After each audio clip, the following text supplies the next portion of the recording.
আপনি বিয়ে করছেন 2 বছর 3 বছর 5 বছর সন্তান হয় না, পরে আপনাকে ডাক্তারের কাছে গেলে একটা টেস্ট করতে হবে, সেই টেস্টের নাম হলো সিমেন্ট অ্যানালাইসিস বা শুক্রাণুর পরীক্ষা। কইরা দেখলেন যে আপনার অ্যাজোস্পার্মিয়া। অ্যাজোস্পার্মিয়াটা কি?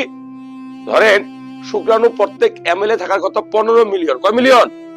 15 মিলিয়ন। 1 মিলিয়ন মানে 10 লাখ।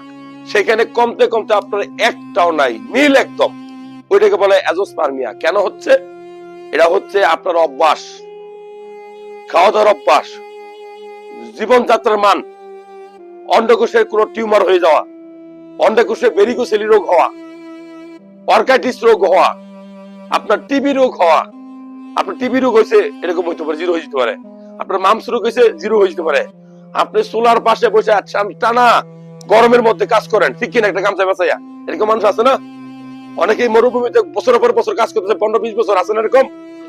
অতিরিক্ত গরমে শুক্রাণুর কোয়ালিটি নষ্ট হয়, এটা খেয়াল রাখতে হবে।